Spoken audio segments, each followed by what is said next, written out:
Hello friends, welcome back to అమ్మమ్మ special channel. ఈరోజు నేను ఈ వీడియోలో బియ్య పిండితో చెక్కలు చేసి చూపిస్తున్నానండి. చాలా ఈజీగా, చాలా పర్ఫెక్ట్గా చేసుకోవచ్చు.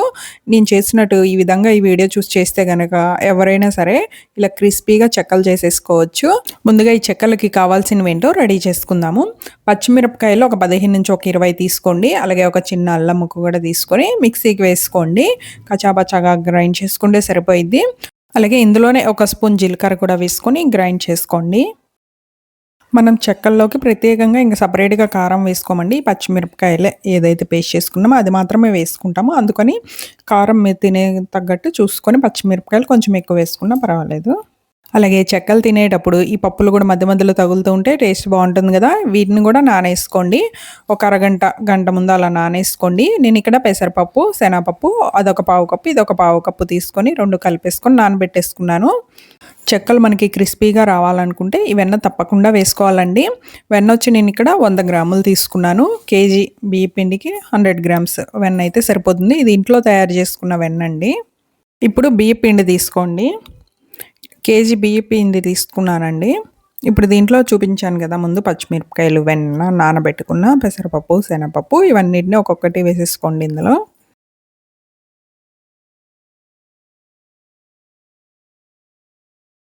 అలాగే ఇందులో కరివేపాకు కూడా వేసుకోవాలండి. ఒక గుప్పెడు కరివేపాకుని చిన్నగా కట్ చేసుకుంటే అలా కట్ చేసుకొని వేసుకోండి. లేదంటే జస్ట్ మిక్సీకి ఒక్కసారి తిప్పి వేసేసుకోండి సరిపోతుంది. అలాగే ఉప్పు కూడా తగినంత వేసుకోండి. నేనైతే ఉప్పు ఒక 2 స్పూన్లు వేసానండి. మీరు చూసుకొని వేసుకోండి. ఒకసారి మొత్తం పొడిగా కలుపుకుంటాం కదా, ఆ తర్వాత అప్పుడు కూడా చూసుకొని ఉప్పు సరిపోతే వేసుకోవచ్చు. నానబెట్టుకున్న పెసరపప్పు, శనగపప్పును వేసుకోండి. వేసుకొని ఒకసారి మొత్తం అంతా బాగా కలిపేసుకోండి. వెన్న వేసాం కదా, ఒకసారి పొడి పొడిగానే వాటర్ వేసే ముందు ఇలా పొడి పొడిగానే పిండిని మొత్తం ఇవన్నీ వేసింది కలుపుకొని ఒకసారి టేస్ట్ చూసుకోండి. సాల్ట్ అది సరిపోయిందో లేదో. ఇప్పుడు గోరువెచ్చని నీళ్ళని తీసుకొని కొద్దిగా వేసుకొని చపాతీ ముద్ద కలుపుకున్నట్టు, అంటే చపాతీ ముద్ద కన్నా కొంచెం గట్టిగా కలుపుకోవాలి. అంటే చపాతీ ముద్ద కొంచెం మనం సాఫ్ట్గా కలుపుకుంటాం కదా, ఆ విధంగా కాకుండా కొంచెం ఈ ముద్దను మాత్రం కొద్దిగా గట్టిగానే కలుపుకోవాలి. గోరువెచ్చగా ఉన్న నీళ్ళు తీసుకోండి, వాటర్ని తీసుకొని ఇలా కొద్దిగా వేసుకుంటూ కలుపుకోండి. ఇలా 2 బాల్స్‌గా డివైడ్ చేస్తానండి కలిపిన తర్వాత. ఎందుకంటే పిండి అనేది మనకి ఆరిపోకుండా ఉంటుంది. ఒక దాని మీద ఒక కాటన్ క్లాత్‌ని తడిపేసుకొని గట్టిగా పిండేసి కప్పేసేయండి. అంటే పిండి అనేది ఆరిపోదనమాట. ఇప్పుడు కొద్దిగా తీసుకొని చిన్న బాల్స్‌లా చేసుకోండి.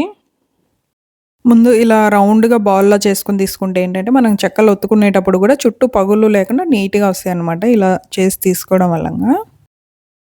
ఇప్పుడు పూరి ప్రెస్ చేసేది ఉంటుంది కదండీ, అది తీసుకొని ఒక్కొక్క బాల్ పెట్టుకొని ఇలా ప్రెస్ చేసుకోండి. చుట్టూ కవర్స్ పెట్టుకోండి, మనకి అంటకుండా నీట్గా వస్తాయి. ఆ కవర్ కొద్దిగా ఆయిల్ అప్లై చేసి ఇలా ప్రెస్ చేసుకుంటే చూసారు కదా, ఇక్కడ చూపిస్తున్న ఈ విధంగా బ్రష్ చేసుకొని తీసుకోవాలి.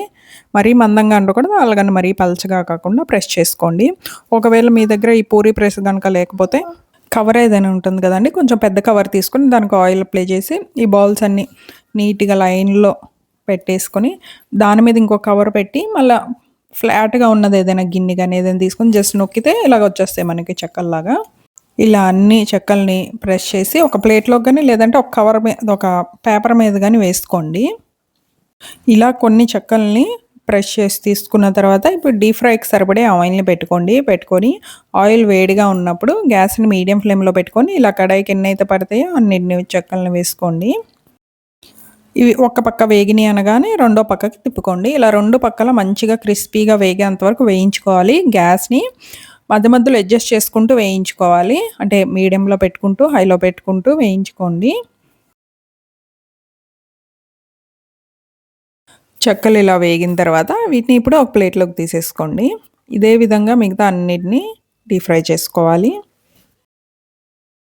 చూసారు కదా, బియ్య పిండితో చేసిన చెక్కలు చాలా ఈజీగా రెడీ అయిపోయినాయి కదా.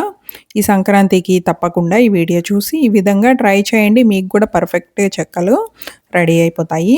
ఈ వీడియో కనుక మీకు నచ్చినట్టయితే తప్పకుండా లైక్ చేయండి. అలాగే నా ఛానల్ సబ్స్క్రైబ్ చేసుకోకపోతే సబ్స్క్రైబ్ చేసుకోండి. బాయ్.